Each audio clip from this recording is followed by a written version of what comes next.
Verificabilidad. Debe poder comprobarse y validarse. Información suficiente. Debe incluir todas las operaciones que afectaron económicamente cuando influye en la toma de decisiones económicas de quienes la utilizan. Dentro de ella hay dos características secundarias, que es posibilidad de predicción y confirmación e importancia relativa. Posibilidad de predicción y confirmación. Debe contener elementos suficientes para coadyuvar a los usuarios generales a realizar predicciones. Asimismo, debe servir para confirmar o modificar las expectativas. Importancia relativa. La información tiene importancia relativa si existe el riesgo de que su omisión o presentación errónea afecte la percepción de los usuarios generales en relación con su toma de decisiones. Comprensibilidad. Una cualidad esencial de la información proporcionada en los estados financieros es que facilite su entendimiento. Para que la información financiera sea comparable, debe permitir a los usuarios generales identificar y analizar las diferentes y similitudes con la información de la misma entidad y con la de otras entidades a lo largo del tiempo. Las restricciones de las características cualitativas son tres. 1. Oportunidad. La información financiera debe emitirse a tiempo al usuario general antes de que pierda su capacidad de influir en su toma de decisiones. 2. Relación entre costo y beneficio. La información financiera es útil para el proceso de toma de decisiones, pero al mismo tiempo su obtención origina costos. Los beneficios derivados de la información debe exceder el costo de obtenerla. 3. Equilibrio entre características cualitativas. En la práctica es necesario obtener un equilibrio apropiado entre las características cualitativas para cumplir con el objetivo de los estados financieros.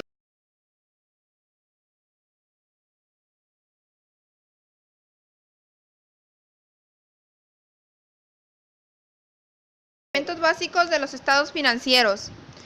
Tiene como objetivo definir los elementos básicos que conforman los mismos estados financieros de acuerdo a su elaboración, análisis e interpretación y entre algunos usuarios generales también que contiene la información financiera. Así como también incluye lo que es el balance general, ya que se puede presentar tanto en entidades lucrativas como en entidades no lucrativas.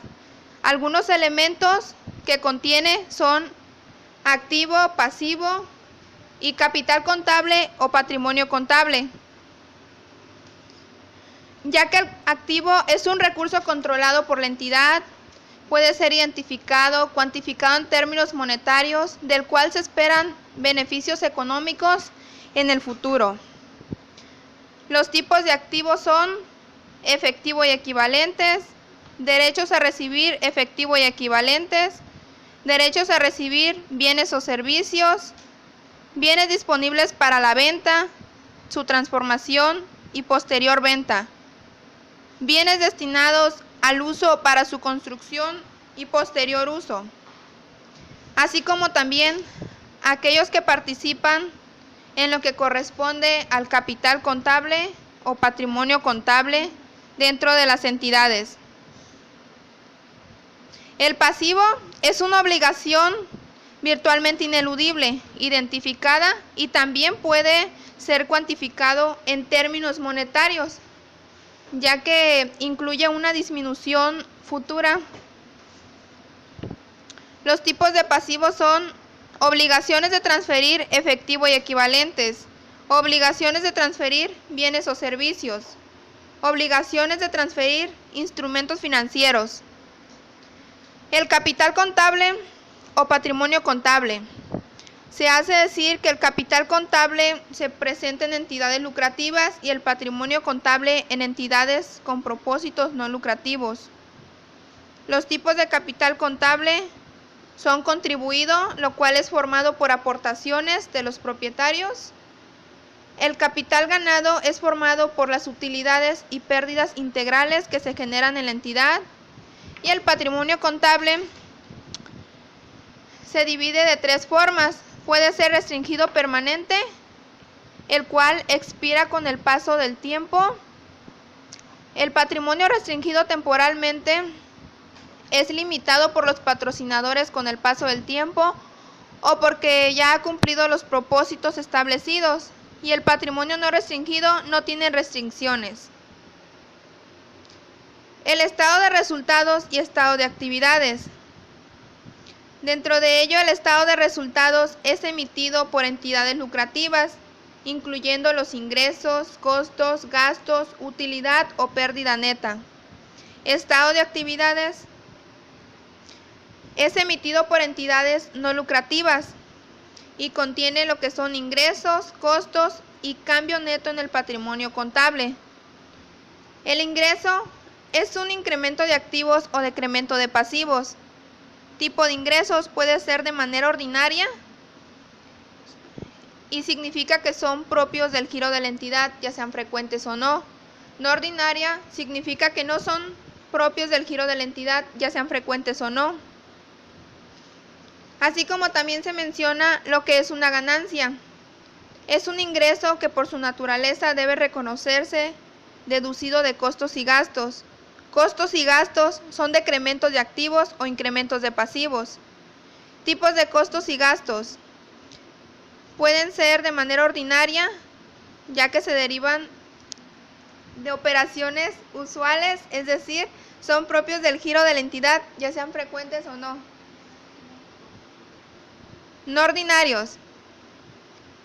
Son inusuales, es decir, no son propios del giro de la entidad, ya sean frecuentes o no. También se menciona lo que es una pérdida, ya que es un costo o gasto que debe presentarse neto del ingreso relativo. La utilidad o pérdida neta es el valor residual de ingresos después de haber disminuido sus costos y gastos. Cambio neto en el patrimonio contable. Es la modificación del patrimonio contable. El estado de variaciones en el capital contable es emitido por entidades lucrativas. Algunos elementos que contiene son movimiento de propietarios, creación de reservas y utilidad o pérdida integral. Sus tipos de movimientos de propietarios son aportaciones de capital, es decir, los recursos entregados por los propietarios, que significan un aumento en la inversión. Reembolsos de capital son el producto de esa devolución que aportó el propietario, es decir, es una disminución en su inversión. Decretos de dividendo son las distribuciones, ya sea de manera en efectivo o en equivalentes. Capitalizaciones de partidas de capital contribuido son aportaciones de capital y prima en venta de acciones. Capitalizaciones de utilidades o pérdidas integrales son las asignaciones de capital contribuido. Capitalizaciones de reservas creadas son asignaciones al capital contribuido con anterioridad.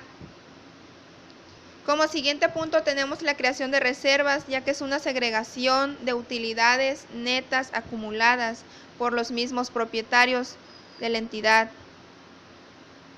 El estado de flujos en efectivo y estado de cambios en la situación financiera.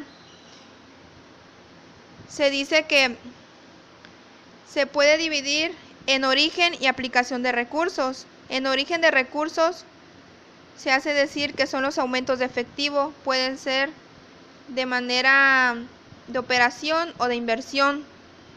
Y la aplicación de recursos son las disminuciones del efectivo, pueden ser de operación. El balance general es una especie de fotografía que retrata la situación contable de una entidad en una cierta fecha.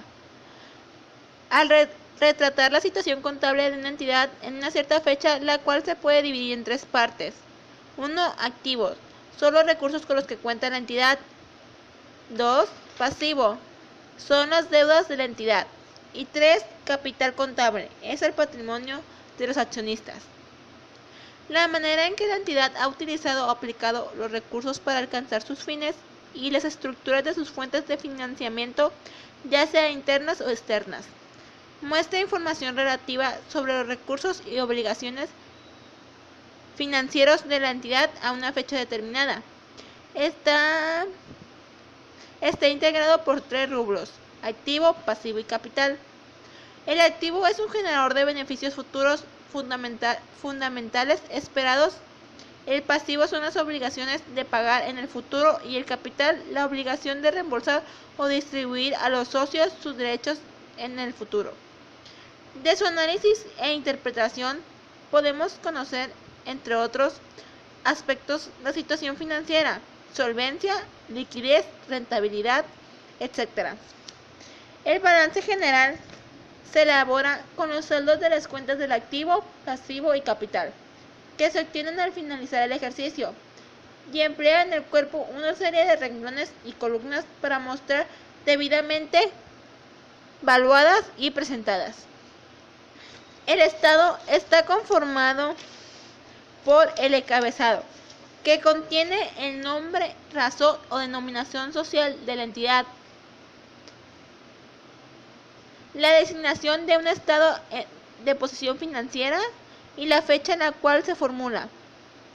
El cuerpo es la parte sustancial del estado, que está integrada por renglones, conformado por las cuentas de activo, pasivo y capital contable, presentadas de conformidad con las normas de presentación y valuadas. Los renglones se identifican con rubros o niveles. Los rubros a su vez se integran por A, clase, B, partidas y C, componentes. Las clases son los distintos tipos de activo, pasivo y capital contable, que a su vez estas se segregan en las partidas. Las partidas en algunos casos se dividen en componentes. Los componentes son partes características distintas del resto de otras partes que componen una partida. El balance debe incluir los siguientes niveles: total o suma de activos a corto plazo circulantes, total o suma de activos a largo plazo no circulantes, total de activos, total de pasivos a corto plazo circulantes, total de pasivos a largo plazo no circulantes y total de pasivos, compromisos y contingencias, total de la suma del capital contable, incluyendo la posición de participación no controladora, y total de pasivos y capital contable. En el pie debemos anotar los nombres, relaciones y firmas de las personas que intervienen en su elaboración y autorización. Las notas al estado, o cuando corresponda la leyenda de que las notas que se acompañan como parte integrante del estado se presenten en hojas separadas. Existen dos formas de presentación. Una, presentación en forma de reporte. En primer lugar, se muestra el activo. En segundo lugar, se incluye el pasivo. Y en tercero o último lugar, se presenta el capital contable. El capital contable es igual a la diferencia entre activo menos pasivo. 2. Presentación en forma de cuenta. Este solo es la fórmula: activo es igual a pasivo más capital, el cual se conoce como la fórmula del balance y permite apreciar de una manera más objetiva la dualidad económica, ya que en la parte izquierda aparecen las aplicaciones de los recursos que dispone la entidad y en la parte derecha las fuentes de dichos recursos, cuya suma es igual a la suma del activo. Las cuentas que debe de presentar el balance general están divididas en activo, pasivo, capital contable y patrimonio contable. El activo a su vez se divide en circulante y no circulante. El circulante está integrado por efectivo y equivalente, que a su vez está integrado por caja, fondo fijo de caja chica y bancos. Instrumentos financieros. Está integrado por instrumentos financieros. Cuentas por cobrar. Está integrado por clientes, documentos por cobrar, deudores, IVA acreditable, IVA pendiente de acreditar. Inventarios. Está integrado por inventarios almacén. Pagos anticipados. Está integrado por papelería y útiles. Propaganda y publicidad. Primas de seguros y fianzas. Rentas pagadas por anticipado. Otros. No circulante. Está integrado por propiedad, planta y equipo, intangibles y otros. Estos a su vez están integrados por propiedad, planta y equipo, por terrenos, edificios, mobiliario y equipo de oficina, equipo de transporte y equipo de entrega y reparto. Activos intangibles por derecho de autor, patentes, marcas registradas, franquicias y gastos de constitución. Y otros por fondos a largo plazo, cuentas por cobrar a largo plazo, pagos anticipados a largo plazo, inmuebles no utilizados y otros. Pasivos. Pasivos está integrado por a corto plazo y a largo plazo. A corto plazo está integrado por proveedores, acreedores, documentos por pagar, acreedores bancarios, IVA causado, IVA pendiente de causar, impuestos y derechos por pagar, impuestos y derechos retenidos por enterar, ICR por pagar, PTU por pagar, rentas cobradas por anticipado, intereses cobrados por anticipado. A largo plazo no circulante está integrado por acreedores hipotecarios a largo plazo, acreedores bancarios a largo plazo y documentos por pagar a largo plazo. Capital contable. Está integrado por capital contable y capital contribuido.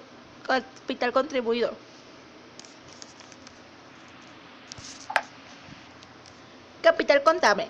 Capital contable está integrado por capital contribuido y capital ganado, que estos a su vez capital contribuido está integrado por capital social, aportaciones para futuros aumentos de capital y prima de venta en acciones.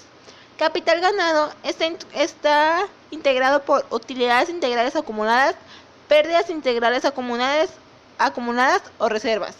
Patrimonio contable. Está integrado solo por restringido permanentemente, restringido temporalmente.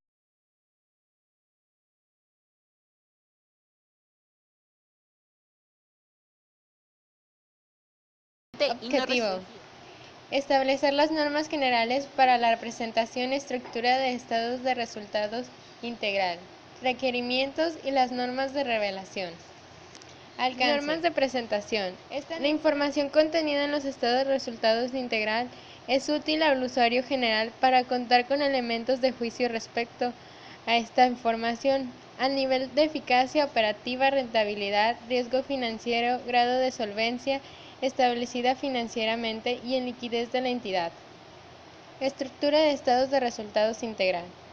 El estado de resultados integral debe incluir como mínimo, cuando proceda, los siguientes rubros y niveles de utilidad o resultados. Inciso A. Ventas o ingresos netos. Inciso B. Costos y gastos, atendiendo la clasificación empleada. Inciso C. Resultado integral de financiamiento. Incisos D. Participación en la utilidad o pérdida neta de las otras entidades. Inciso E. Utilidad o pérdida antes de impuestos a la utilidad. Inciso B. Impuestos a la utilidad. Inciso G. Utilidad o pérdida de operaciones continuas. Inciso H. Operaciones discontinuas. Inciso I. Utilidad o pérdida. Inciso J. Otros resultados integrales, excluyendo los importes a los que se hace referencia en el inciso K. Inciso K. Participación en los otros resultados integrales de otras entidades.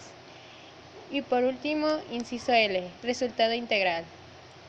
Desglosando lo que son las ventas o ingresos netos, no es más que otra cosa que este rubro se integra principalmente por los ingresos que genera una entidad, por la venta de inventarios, la prestación ventas o ingresos netos. Este rubro se integra principalmente por los ingresos que genera una entidad, por la venta de inventarios, la ventas o ingresos netos. Este rubro se integra principalmente por los ingresos que genera una entidad, por la venta de inventarios, la prestación de servicios o por cualquier otro concepto que se derive de sus actividades de operación y que representan la principal fuente de ingreso para la entidad. Los descuentos, bonificaciones, las devoluciones deben disminuir las ventas o ingresos para así obtener el importe de las ventas. Costos y gastos. Deben incluirse los costos y gastos relativos a las actividades de operación de una entidad y que se identifican con las ventas o ingresos netos. Existen algunos gastos que, aunque no son frecuentes, son inherentes a las actividades operativas de la entidad, por lo que deben presentarse en este apartado. Ciertos gastos pueden presentarse netos de un ingreso que represente la recuperación directa del propio gasto.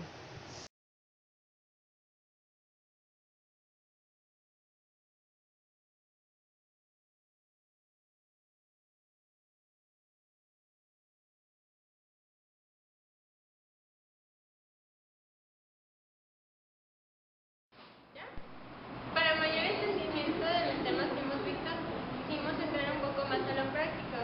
El primer ejercicio que quise elaborar fue el de las ventas, que dice: las ventas del mes se celebran con las siguientes condiciones: 60% contado y el resto a pagar en 30 y 60 días. Comenzando con el chiquito, tenemos que tener una cantidad inicial y el mes que quiso tomar fue de enero, con una cantidad de 452.365 pesos. Como nos marca el primer punto, es de que el 60% de las ventas van a ir a contado. Eso quiere decir que esta cantidad se va a multiplicar por .60, que sería el porciento que nos está dando. Del resultado que nos realice esa operación, lo vamos a multiplicar por .16. ¿Para qué? Para sacar lo que es el IVA. Una vez teniendo el resultado de esa multiplicación, nos da una cantidad de 43.427.04 pesos, a la cual se la vamos a sumar a la cantidad que nos salió de esto por multiplicado por .60.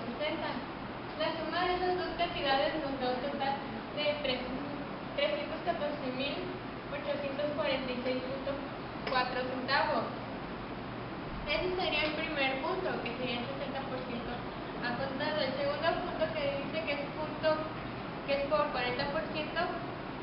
multiplicamos esta cantidad por .40, y eso a su vez también la volvemos a multiplicar por .16 para mandarle a un IVA por trasladar. ¿Por qué IVA por trasladar? Porque es un IVA que todavía no lo cobramos, todavía no lo trasladamos. Es un IVA pendiente porque es a crédito. De la cantidad que nos sale de la multiplicación de .40 y .16 la vamos a sumar y la vamos a mandar a lo que es cliente, para así cumplir con la teoría de la partida doble.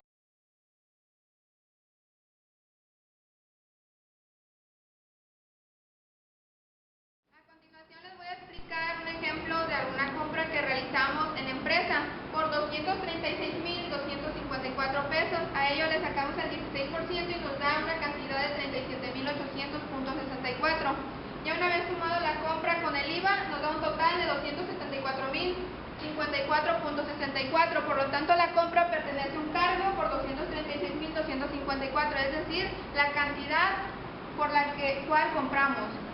A ello le sacamos el 40% y al 40% le sacamos el IVA, que es el 16%, para cargar el IVA acreditable por 15.020.256. Entonces, como fue de contado, bancos disminuyó por 109.621.85. La parte que compramos a crédito fue con un 60%, es decir, al 236.254 le sacamos el 60% y a ese 60% le sacamos el IVA. Por lo tanto, debe de ir cargado el IVA por acreditar por 22.680.38.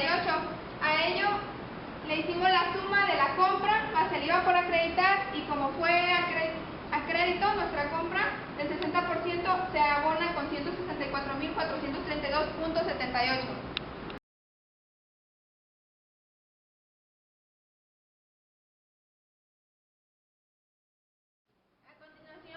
Las operaciones correspondientes a gasto.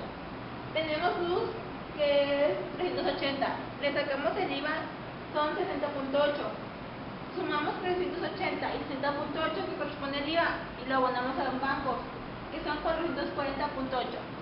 A luz, como corresponde a gastos de venta y gastos de administración, lo dividimos entre dos, que son 190 y 190. Renta le sacamos el IVA correspondiente a 320.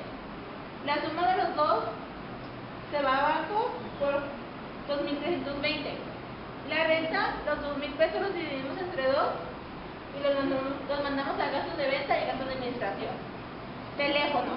Al teléfono le sacamos el IVA, que son 72 pesos. Lo sumamos, 450 más 72 pesos y se abona a bancos por 522. El teléfono de los 450 son el 50% a gastos de venta y 50% a gastos de administración. Moto y vehículo, 1500. Le sacamos el IVA con 240. Sumamos el moto y vehículo y el IVA y se va a bancos por un cargo. Por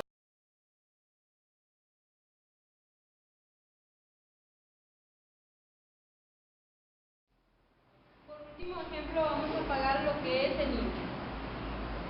El total del IVA es 15.325.